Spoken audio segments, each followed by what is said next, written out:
우리는 살아가면서 나를 힘들게 하고 어렵게 하는 사람을 만납니다. 그런 사람이 직장의 상사나 동료일 수 있고 혹은 가정의 남편이나 아내일 수 있으며 때로는 교회의 누군가일 수도 있습니다. 그런데 하나님은 우리가 이런 일을 만날 때 어떻게 하길 바랐을까요? 오늘 말씀을 통해 이에 대해 함께 나누기 원합니다. 우리는 살아가면서 여러 가지 이유 때문에 화가 나기도 하고 분노의 감정이 일어나기도 합니다. 이러한 감정이 세상에서는 그다지 큰 문제가 되지 않을 수 있지만 만약 내가 성숙한 그리스도인이 되고자 한다면 반드시 이러한 감정을 하나님 편에 두는 순종의 훈련을 해야 합니다. 이러한 감정이 올라올 때마다 하나님 앞에 내려놓는 훈련을 해야 한다는 것입니다. 그렇다면 우리는 이것을 어떻게 해야 할까요? 예를 하나 들어보겠습니다. 우리는 회사에서, 가정에서 혹은 교회 봉사를 하다가 혹은 누군가와 의견 충돌로 인해 마음이 상할 때가 있습니다. 이럴 때 보통 나는 어떻게 합니까? 그 문제를 당사자와 함께 잘 풀어갑니까? 그렇다면 잘하는 것입니다. 하지만 많은 사람들이 실제로는 이렇게 하지 못한다는 것입니다. 마음이 틀어져 상하게 될 때 자신에게 상처 준 사람에게 뒤에서 뒷말을 한다는 것입니다. 비난하고 정죄한다는 것입니다. 그런데 문제는 이럴 때 내 마음은 후련할 수 있지만 하나님은 이러한 우리의 모습을 기뻐하시지 않는다는 것입니다. 그러면 내가 이런 상황을 만날 때 하나님은 내가 어떻게 하길 바라실까요? 우리는 성경의 한 인물을 통해 이에 대해 배우기 원합니다. 그 사람이 누구입니까? 바로 모세입니다. 모세는 두 가지 성품을 가졌던 사람이었습니다. 40살 때까지만 해도 모세는 작은 일에도 참지 못하는 사람이었습니다. 분노로 인해 사람을 죽이지 않습니까? 그런데 이랬던 모세가 나이가 들면서 어떻게 됩니까? 자기의 감정과 분노를 다룰 수 있는 사람이 됩니다. 어떻게 해요? 하나님은 우리가 바로 이것을 배우기 원하십니다. 혹시 지금 나를 힘들게 하고 나를 어렵게 하는 사람이 있다면 모세의 모습을 통해 내가 어떻게 해야 할지를 배우기 원합니다. 여러분, 40살 때 모세는 자기가 화가 났을 때 그것을 뿜어내는 분노의 사람이었습니다.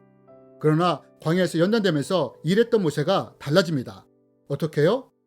우리는 민수기에 기록된 한 사건을 통해서 모세가 얼마나 달라졌는지를 볼 수 있습니다. 또한 이것을 통해 나를 화나게 하고 힘들게 하는 사람이 있을 때 어떻게 해야 할지를 배울 수 있습니다.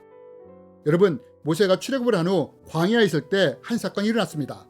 그것이 무엇입니까? 고라와 무리들이 반역을 한 것입니다. 이들이 모세에게 말합니다. 당신만 지도자요, 우리도 당신같이 지도자가 될 수 있어. 한마디로 쿠데타를 일으킨 것입니다. 그런데 여러분, 이런 반역을 본 모세가 어떻게 한 줄 아십니까? 40살 때의 모세처럼 뭐라고? 기껏 노예 생활에서 풀어줬더니 뭐 한다는 것이 반역이야? 쿠데타야? 내가 너희를 그냥 둘 것 같아? 하면서 화를 쏟아냈다고 합니까? 성경을 보니 이런 꼴을 당한 모세가 어떻게 했는지가 기록되어 있습니다. 모세가 이 말을 듣고 땅에 엎드려 기도하고 나서 고라와 고라가 데리고 있는 모든 사람에게 이렇게 말하였다. 내일 아침에 주님께서는 누가 하나님께 속한 사람이며 누가 거룩하며 누가 그에게 가까이 갈 수 있는지를 알려주실 것이요. 주님께서는 친히 택하신 그 사람만을 주님께 가까이 나오게 하실 것이요. 여러분, 모세가 어떻게 했다고 합니까? 고라와 무리들이 반란을 일으켰을 때 흥분하며 같이 싸운 것이 아니라 땅에 엎드려 기도를 했다고 합니다. 감정 표현을 먼저 한 것이 아니라 하나님 앞에 무릎을 꿇었다는 것입니다. 하나님은 나를 힘들게 하는 사람이 있을 때 그 사람을 향해 분노를 내거나 비난하는 대신 그 문제로 하나님 앞에 무릎 꿇기를 원하십니다. 그리고 다음에 모세가 어떻게 합니까? 이 문제 해결을 하나님께 맡겼다는 것입니다. 두고 보자, 감히 나한테 이렇게? 어떻게 나한테 이럴 수 있어? 하며 내 감정대로 한 것이 아니라 이 문제 해결을 하나님께 맡겼다는 것입니다. 여러분, 하나님은 이런 모세를 향해 뭐라고 부르십니까? 너는 어떤 사람보다 온유한 자라고 말씀하지 않습니까?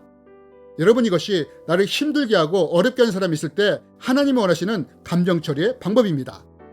나를 화나게 하고 힘들게 하는 사람이 있을 때 뒤에서 비난하고 정죄하는 것이 아니라 하나님 앞에 나와 무릎을 꿇고 기도하며 그 문제를 하나님께 맡기길 원하신다는 것입니다. 이것이 바로 내 감정을 하나님께 두는 방법입니다. 그런데 이런 말을 하면 어떤 분은 이렇게 말할 수 있습니다. 이해하겠습니다. 충분히 이해합니다. 하지만 내 감정은 어떻게 합니까? 그 사람만 생각하면 화가 치밀어 오르는데 이럴 때 어떻게 하란 말입니까? 라고 말입니다. 예, 맞는 말입니다. 누군가 나를 무시하고 상처를 준다면 우리 안에서 화가 나는 것은 당연한 것입니다. 그러나 우리가 기억해야 할 것은 고라가 반역을 했을 때 모세도 엄청나게 화가 났다는 것입니다. 하지만 여기서 우리가 주목해야 할 것이 있습니다. 그것이 무엇이냐? 모세는 분명히 화가 났지만 이것을 사람에게 풀지 않았다는 것입니다. 말로든 행동으로든 사람에게 풀지 않았다는 것입니다. 대신 모세가 어떻게 했다고 합니까? 성경은 말합니다. 모세가 심히 노하여 여호와께 여짜오되 주는 그들의 허물을 돌아보지 마옵소서. 나는 그들의 나귀 한 마리도 빼앗지 아니하였고 그들 중에 한 사람도 해하지 아니하였나이다. 여러분, 모세가 고라의 무리들을 보면서 어떤 마음이 들었다고 합니까? 심히 화가 났다고 합니다. 그런데 여러분, 우리가 여기서 볼 수 있는 것이 무엇입니까? 모세는 화가 났지만 그것을 사람에게 풀지 않았다는 것입니다. 그 사람과 대면하여 싸우지도 않았고 누군가에게 비난하지도 정죄하지도 않았다는 것입니다. 대신 어떻게 했다고 합니까? 기도하면서 자신의 감정을 하나님께 토설한 것입니다. 이것이 바로 하나님이 우리에게 바라시는 것입니다. 그리고 이것이 내 감정을 하나님께 두는 사람의 모습입니다. 그렇다면 여러분, 혹시 우리는 어떻습니까? 내 주위에 나를 힘들게 하고 어렵게 하는 사람이 있습니까?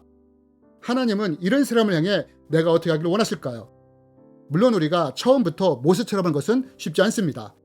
왜냐하면 감정이 상할 때 내 분노를 조절하고 통제하는 것이 쉽지 않기 때문입니다. 그래서 훈련이 필요합니다. 처음에는 쉽지 않을 것입니다. 그러나 내가 모세처럼 하려고 노력할 때 서서히 변해가는 내 모습을 발견하게 될 것입니다. 그리고 이로 인해 내 삶에서 인내와 온유의 열매가 맺혀지는 것을 보게 될 것입니다. 이러면서 내가 더 영적으로 민감해지며 하나님의 동행하는 것이 더 잘 느껴지게 될 것입니다. 지금 내 주위에 나를 힘들게 하는 사람이 한두 명은 꼭 있을 것입니다. 그렇다면 이제부터는 이런 사람들을 내 신앙을 성장시킬 훈련대장으로 삼으십시오. 가정의 누군가가, 직장의 누군가가, 내가 아는 누군가가 나를 힘들게 할 때 비난하고 정죄하는 것이 아니라 교회로 또는 골방으로 가십시오. 그리고 모세처럼 기도하며 하나님께 토설하십시오. 이렇게 할 때 하나님이 이런 우리를 위해 어떻게 일하시는지를 보게 될 것입니다. 그렇다면 하나님은 이럴 때 어떻게 일하실까요? 다음 편에서는 우리의 감정을 하나님께 드릴 때 하나님이 이것을 통해 어떻게 일하시는지에 대해 배우기 원합니다. 주님의 이름으로 여러분을 축복합니다.